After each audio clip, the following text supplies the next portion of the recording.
love can be. It's urgent, urgent, urgent.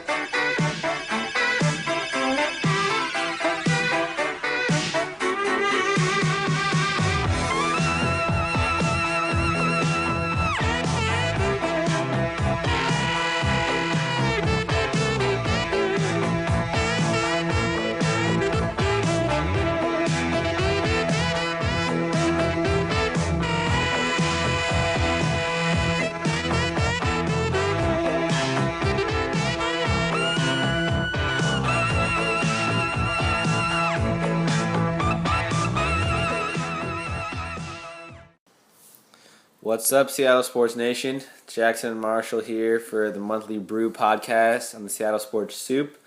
On today's show, we got Lynch showing up for the OTAs, other Seahawks news, lots of Mariners talk with the draft going on yesterday and today. We'll even talk about some NBA Finals and the Huskies. We're going to start off with more Richard Sherman news. He recently got in another feud with Roddy White, it continued the feud they had. It started with Sherman saying that Roddy White did not deserve a spot. Well, really, it all started with their battle in the NFC. I'm saying this part of the feud started with Sherman saying They've Roddy never really White. liked each other. I don't Not think. at all. But this part started with Richard Sherman saying Roddy White did not deserve a spot in the top 100 players in the NFL. It's a list to come out recently. Voted on by NFL players. Exactly. I think a couple Seahawks got gypped. Percy Harvin barely cracked the top 100. But the point is, Richard Sherman called out Roddy White. Richard Sherman got gypped. We all get gypped. But Sherman called out White, said he didn't deserve a spot. Then White responded on Twitter saying a bunch of different crap about Sherman. Yeah, and White was talking about how Sherman's just talked his way up to All-Pro and all that kind of stuff, and he's just a talker, needs to do more playing instead of talking, and I mean, that's just been a reoccurring theme from throughout the whole past year of that Sherman's just a talker. And I know he had a great year last year and a great rookie year, but I'm excited to see how he does this year and how his talking and trash talking has been brought to a forefront this offseason, and I'm interested to see how he responds to it in the following season. Yeah, I think that he's really proven to us at least that he can. His talk is justified because of his excellent play. But that being said, he really needs to follow up his great season last year with another good season to make sure this talk doesn't go for nothing. Because if he has a season that's not so good, then all this talk stuff will just explode, and it won't be justified. He needs to keep continuing the level of play he was at before for all this to be okay. Now I think we're going to move on to some a little bit talking about Russell Wilson throwing out the first pitch tonight of the Mariners game. Hopefully it gives the Mariners some good luck because they'll need it against the Yankees. Yeah, they got Jeremy Bonderman going against rookie Kuroda. So Bonderman, I think we should just allow Russell Wilson to pitch the whole game. Yeah. Instead of Bonderman. I think don't hurt his arm though. That's true. That would be not good at all. But I am interested to see the radar gun though. Like I wonder how fast is he gonna go full out? Is he gonna go for bring the heat, bring the Wilson heat, or is he gonna just soft toss it in there? And whoever's catching the ball from Russell Wilson needs to get an autograph from Russell instead of Russell getting an autograph from the player catching the ball. Yeah. I mean, Russell's quickly becoming the biggest star in Seattle sports. I mean, Felix is up there, but Russell's coming for him. Absolutely. And I think it's gonna be just really good to see Wilson stepping out into the public even more than he has been, throwing out the first pitch. Obviously, it's a big deal. And it's really exciting to see the combination of the sports because it brings some excitement. Hopefully bring some fans out to the Mariners games because there just aren't very many. Even with the great series like against good teams like the Yankees, the stands are not even half full. As much as they can advertise it, they still don't even have that many fans out there. It's really too bad. Because Friday night, though, I mean, it was supposed to be sunny. It's kind of cloudy now, but who knows? Maybe we'll draw some. Tonight and tomorrow, we'll get a good crowd. Absolutely. Hopefully get 2 wins and win the series against the Yankees. Yeah! We'll talk more about that later. And also, Marshawn Lynch showed up for, was it the last OTA or was it like the last couple? Just the last one, I think. Yeah. Well, he's always been doing he's always done his own thing during the off season. So whatever he's been doing, he should just keep doing it in the off season. And it's fine that he missed the OTAs. as long as he's working out, not getting in trouble. Yeah, I don't have a problem with it, but the question that's been brought up is it a big deal that he's been missing? Is it a big deal in general? OTAs in general have been kind of a topic that people don't think is not necessarily that big of a deal. Some people think they are a big deal. So my question to you, Marshall, is missing OTAs, obviously not for Lynch because he's done it in the past, but are missing OTAs in general a big deal, and are OTAs really even necessary? I don't think they're missing him is a big deal, but I think they are necessary to kind of bring all the rookies that you just drafted together. I mean, it'd be nice for Marshawn to be there and kind of start mentoring Kristen Michael already, but he's doing his own thing, and there's time for that during the season and fall camp, so that's all good. Yeah, I think the OTAs are kind of, I don't know. I mean, they're obviously important for bringing the team together, but I think the amount of coverage they get just nationwide is a little bit ridiculous because they're not even like full practices. They're simply OTAs, and missing OTAs I don't think is a huge deal. For veterans it is. For I mean, obviously younger players, you want all the younger players to show up. But for guys like Lynch and some of the older guys that might miss, I don't find it a big deal. I don't find just OTAs in general, the OTA system. I don't want any risk of getting hurt or anything like that, like a freak injury or something like that for the old guys too. Yeah, as long as Marshawn's doing his own workout still and staying healthy and staying ready for the season, I don't really have a problem with him missing the OTAs. So I think we're gonna move on to the toss-up section now. Talk a little bit about some Seahawks, Mariners draft, and get right to that. So our first toss-up today is, if this is all hypothetical, during the Seahawks season, if one of these two players were to be lost to injury, which would be, or if both of them, if either of these guys were injured, which would be the bigger loss? Russell Okung for the offense or Earl Thomas for the defense? Marshall? I gotta go with Earl Thomas for the defense. Even though Okung would be huge and he's the anchor of that offensive line, I think Earl Thomas has been the mainstay in the secondary for the Seahawks. Seems like he's been the guy who's been there back there longest now. Yeah, definitely. I think him and Chance. Were him and Chancellor the same draft, or Chancellor was a year Chancellor's later? a year later. But yeah, Earl Thomas, he's a great leader in the defensive secondary, the whole defense as well.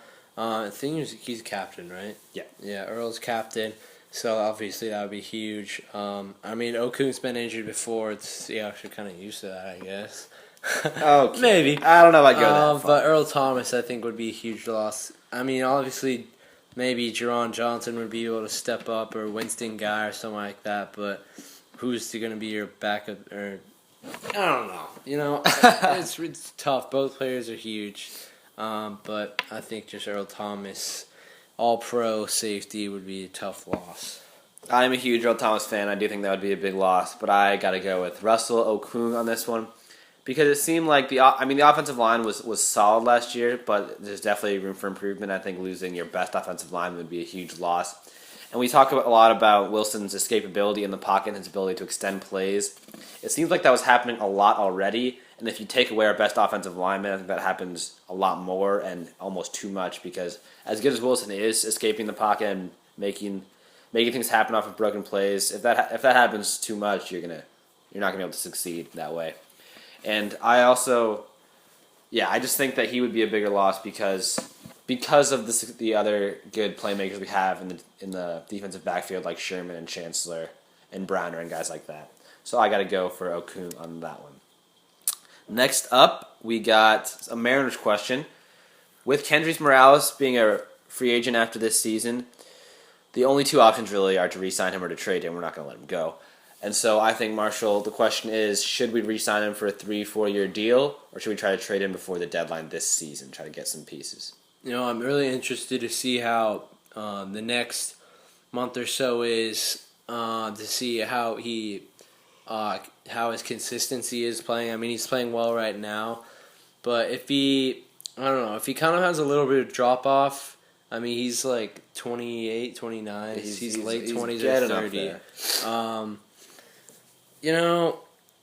This is a tough one because you don't really have anyone coming up in the minor leagues that's going to replace him or going to be as productive as him. Montero's not going to be good at all for if we were looking at replacements for Morales. So I would have to say re-sign Morales for an extension because we've tried to do these trades in the past, like the Cliff Lee one, try and get good prospects. Look at Justin Smoke now. I mean, he's not even playing well right now. I haven't even heard of him because he's hurt. Yeah, hurt. But I mean, Morales is showing you that consistency, what Smoke was kind of supposed to be like. So why don't you sign him for 3-4 years until he ages, and maybe in that contract year of his new deal, he would be looking good, and you could trade him off then. But for now, I think you re-sign him.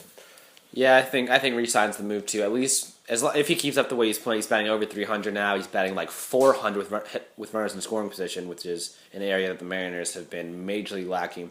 And so I think a guy like him is really crucial for you to keep around especially because the Mariners have had so little success in the offensive side of the ball, especially with runners in scoring position. And although you could, because he's been hitting so well recently, I'm sure you could get some good pieces in a deal. I think we need the proven hitters, and he's proven that he can do that successfully. So I think you got to re-sign Morales. All right, next up, toss up with the Mariners draft, or the MLB draft happening yesterday and today. The first two picks, the first round pick for the Mariners was DJ Peterson, a corner infielder, and Austin Wilson, who is an outfielder. So my question to you, Marshall, is who will be better in the MLB? In his post-draft interviews, DJ Peterson sounded really confident. So I think he's going to be, if he keeps that confidence up and through the minor leagues, translates it to his work ethic, I think DJ will be really good. But Austin Wilson is about 6'4", 6'5", 240. If he slims down a little bit, I mean, he already has like 4% body fat, which is just nuts. But, I mean, if he translates that into power, he could be very, very, very good.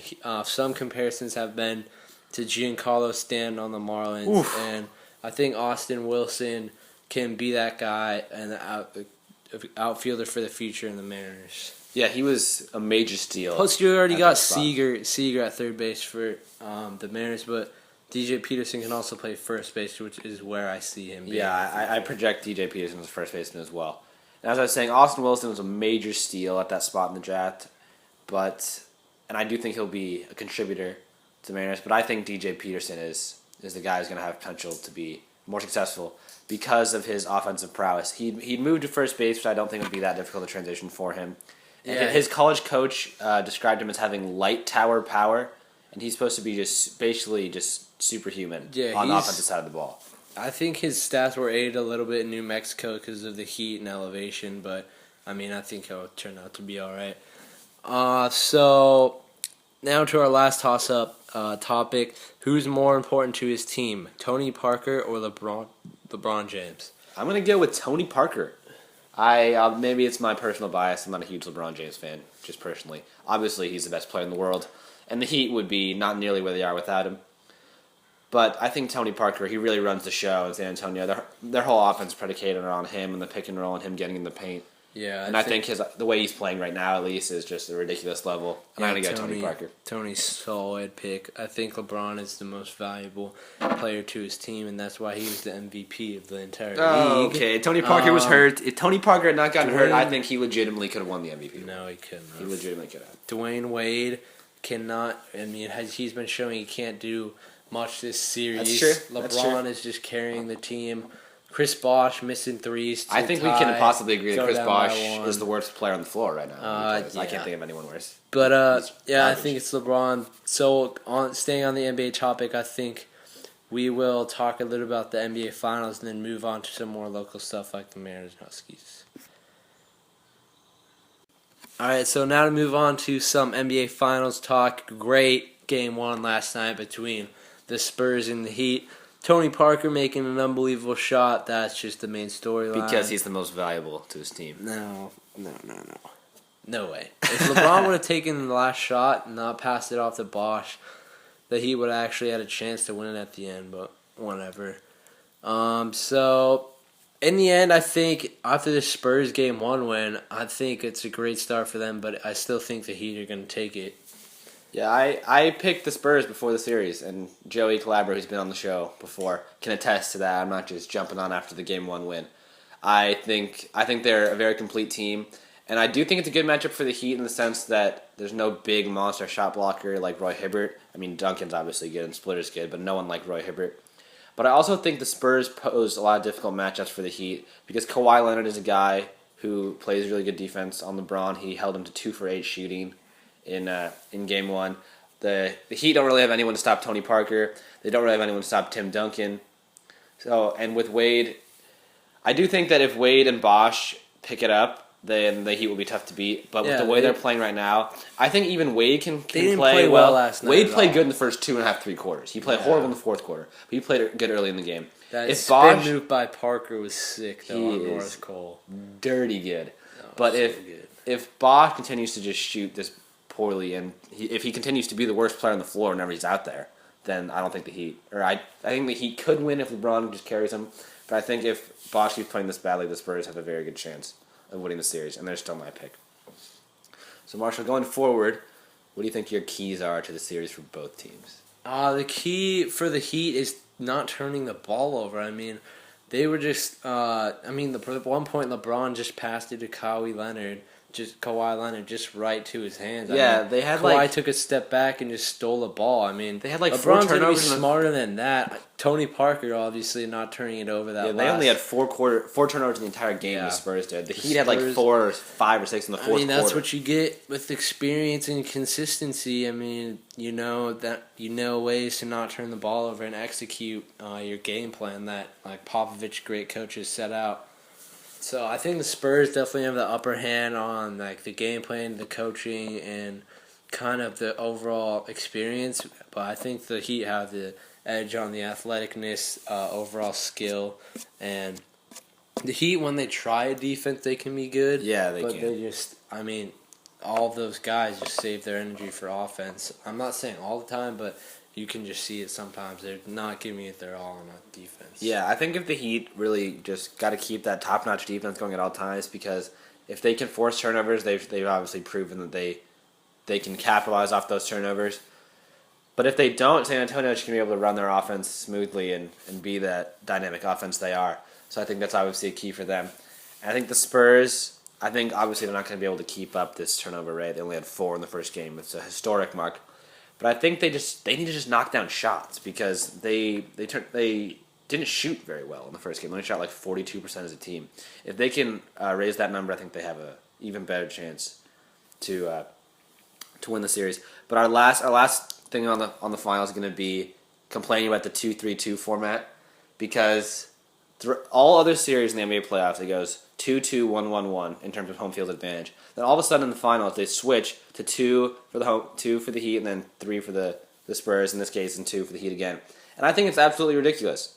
It screws the team who doesn't have home field advantage into the ground because it forces them to either win 3 straight games, all 3 at home, and then they have to win the 1 on the road, or they have to win 2 on the road if they're not going to win the 3 straight. And I think no one's going to win those 3 straight in the NBA Finals. Both teams are ridiculous. And so I think that format is just absolutely absurd. And it needs to be done away with and go back to the 2-2-1-1. I think it's good because, it gives true home court advantage and that you earned over the season. Sometimes I see NBA teams, they just go through the season, through the motions, and they sit their players the Spurs, for example, they deserve this. They sat Duncan, Ginobili, and Parker all at one time, and then weren't they the team that got fined by Popovich got fined. Yeah, and now they're seeing it right here in this series. The Heat get 2-3-2, 4 at home, and I think this is just their payback for sitting them in those games and not taking taking the season seriously 100% of the time. It's not a home field advantage for the 2-1-1. 2-1-1-1 because they still get one more game at home. That's more traveling. It's just tiring for both. The travel takes a toll on you. If you just travel I've heard that argument 1, 2, 3 times. I've heard that argument, but with the new It's true home field with the new home traveling court advantage. The that ease of you those earned. flights for all those NBA players is so ridiculous. They get these ridiculous charter flights, all the food, all the drinks they want. It's so easy to fly on those charter flights, and the travel back when the flights and the travel is much more difficult. I understand it, but now I find it ridiculous, and it needs to be changed. That's my call to action to the NBA. Change it. Adam Silver, when you take over next year, fix the system. Fix the system. All right, now that's our NBA Finals piece. We're going to be moving on to the Mariners now. All right, now moving on to some Mariners talk. The MLB draft has been going on started yesterday. It's been going on today, and there will be one more day tomorrow. The Mariners they're in the 7th round right now or something. They've picked like 5 or 6 players. But, we talked a little bit about DJ Peterson and Austin Wilson during the toss-up section. I think they're going to... I trust Tom McNamara and Jack Zduriencik with their, eye for talent. They haven't been the best in recent years, but I think I got a feeling this year's different. And DJ Peterson and Austin Wilson might be able to pan out.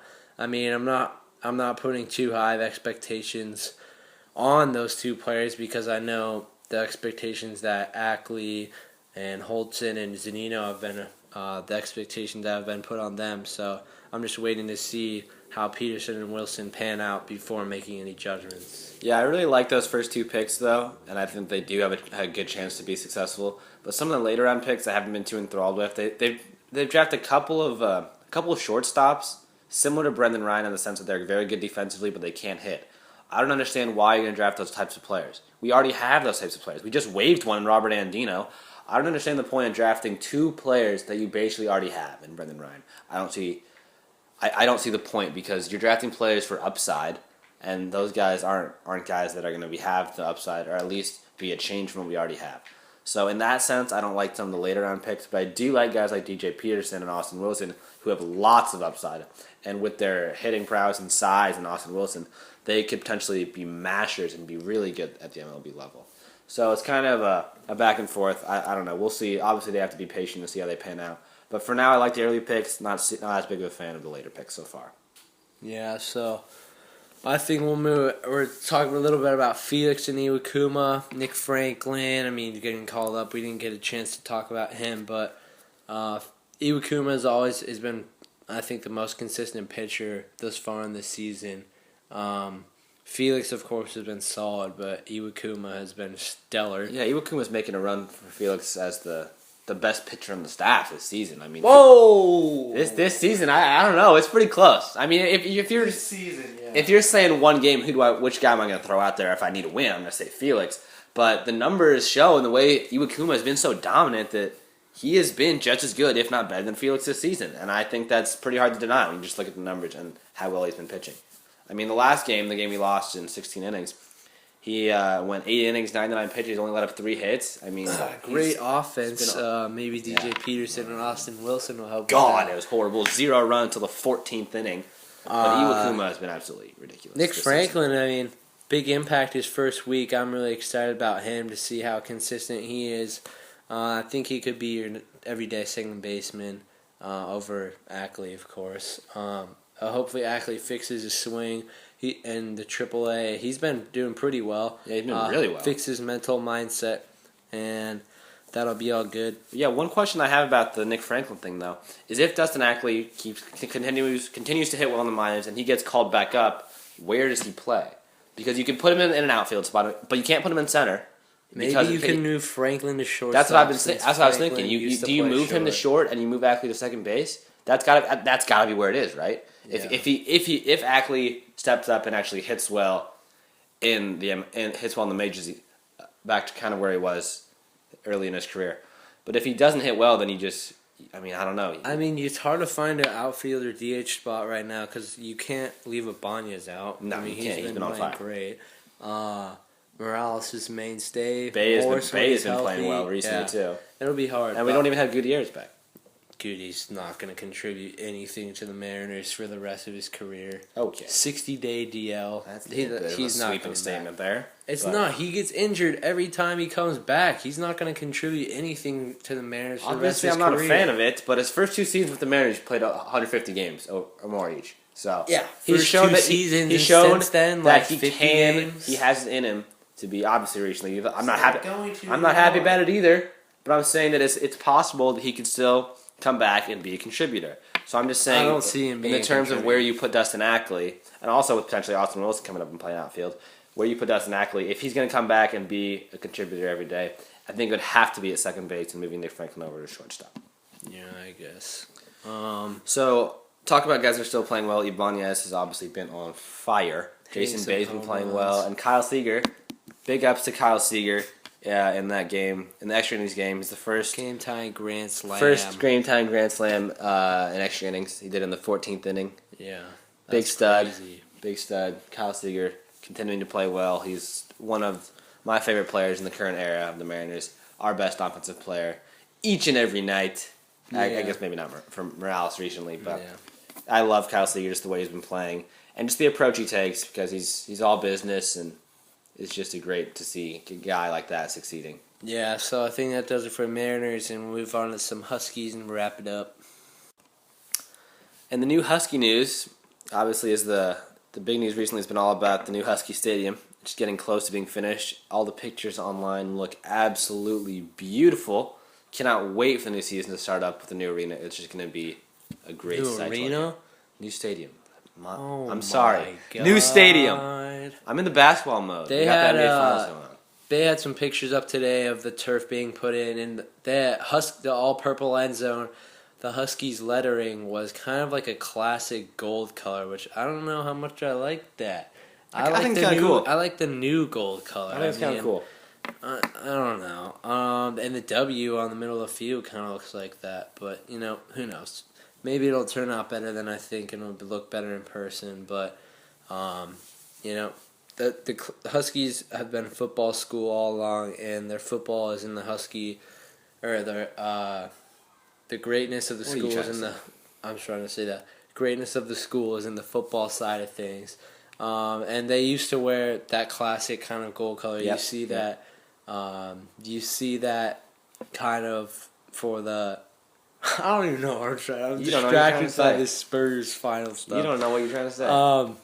But the greats wore that color. I mean, it There it just is. bring there it is. He's back. Bring the memories up. But I like that new gold color. Also, I just maybe they might wear those new all black uniforms with the black helmet. Very cool. The black helmet's cool, but I think you got to go with the classic purple top, gold pants, gold helmet for the first game, and maybe break out the blacks against Oregon. And talking about the new Husky Stadium, it was just announced, I believe, it was yesterday, 2 days ago maybe, that Bellevue High School and Skyline High School will be playing. That was not announced yesterday. Actually, Softy just tweeted that out, but that's been out for like a month or more. I'm sorry.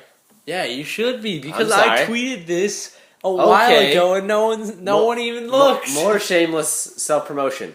But anyways, Skyline and Bellevue will be it's playing annoying. in inaugural. Is it the inaugural game there? Boise State's gonna be there. They're playing Boise the State and first Huskies. high They're school game there. They're playing the second week of the college season, and then Bothell and Coeur d'Alene are after that. Coeur d'Alene has Husky commit Chase Blakely. There it is. Marshall dropping some knowledge. But I think that's all we got for Husky Stadium. It's beautiful. If you guys haven't seen it, you should definitely go check it out. We'll tweet out some pictures later. But in Mariners baseball news, Austin Voth, pitcher for the Huskies, was drafted today in the 5th round by the Nationals. He had a 2.99 ERA in college and was top 2 or 3 in the Pac-12 in strikeouts this past season. It's good to see some Huskies getting into the MLB. Shout out to Reese McGuire from Kentwood High School, getting drafted Absolutely. 14th. It's great for that kid. Catcher to the Pirates. So I think we're going to wrap up the show now. Time for our end of the show shout-outs. I'm going to pull a Charrington here and go with 2 for the day. My first one goes to Prince. Happy birthday. My first concert ever at Key Arena. It's Prince. Pretty incredible. And also, shout out to the Boston Bruins, who are up 3-0 on the Penguins. Let's get one more win, baby, and head back to the Stanley Cup final. Take it home.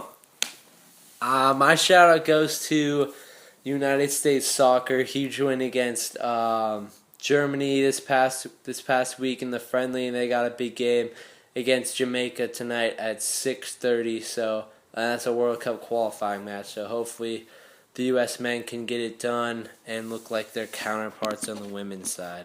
Thanks for listening, guys. Make sure to go follow us on Twitter, There we like go. us on Facebook, check out the blog. You know the deal.